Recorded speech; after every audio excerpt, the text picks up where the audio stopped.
நம்ம உணவுக்காட்டில் இருக்கிற அத்தி, நெல்லி, நாவல் மரங்களுக்கு புண்ணாக்கு கரைசல், இயற்கை உரம் கொடுக்கறதுக்காக புண்ணாக்கு கரைசல் ரெடி பண்ணியிருக்கோம். இந்த புண்ணாக்கு கரைசலில் 5 கிலோ, அதாவது ஏக்கருக்கு 5 கிலோ கடலை புண்ணாக்கு, எள்ளு புண்ணாக்கு, தேங்காய் புண்ணாக்கு, வெல்லம், தயிர், புளிச்ச தயிர் இதெல்லாம் போட்டு ஒரு வாரம் ஊற வச்சிட்டோம்.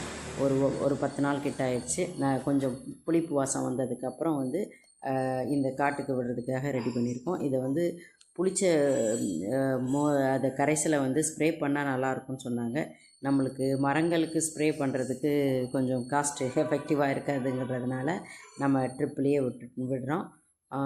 ட்ரிப்பில் விடுறதுனால நம்மளுக்கு ஈஸியாக காட்டுக்கு கொண்டு போய் சேர்த்துற முடியுது. எங்களோட மரத்துக்கு பொறுத்த வரைக்கும் இந்த மாதிரி ட்ரிப்பில் விடுறது தான் பெட்டராக இருக்கும். ஏன்னா எங்களோட மரத்தில் தண்ணி சுற்றி மரத்தை சுற்றி தண்ணி பாயாது. ட்ரிப்பில் தண்ணி விட்டோம்னா அப்படியே இறங்கிரும்.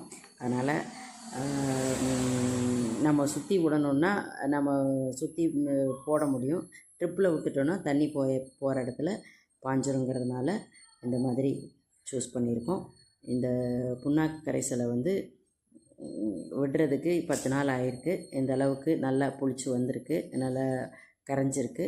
இதை நம்ம ட்ரிப்பில் விடும்போது கலர் நல்லாவே வெள்ளையாகவே வருது.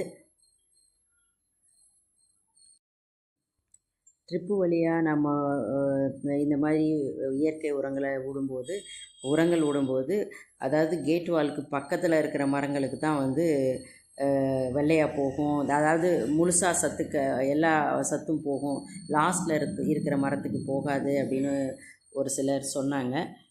சரி, அதையும் நம்ம பார்த்துடலாமேன்னு சொல்லிட்டு நம்ம பார்க்குறோம். இப்போ அது ஃபஸ்ட்டில் இருக்கிற கேட் வால்கிட்ட என்ன கலரில் வந்துச்சோ தண்ணி, அதே மாதிரி தான் லாஸ்ட்டில் இருக்கிற மரத்துக்கும் இதே மாதிரி வெள்ளையாகவே தான் வருது. ஈவனாக தான் ஸ்ப்ரெட் ஆகி வருது. நம்ம ஒன்றும் பயப்பட தேவையில்லை. எல்லா இடமும் ஈவனாக பாயுது. இதோட ரிசல்ட் என்னன்னு பின்னாடி தான் பார்க்கணும்.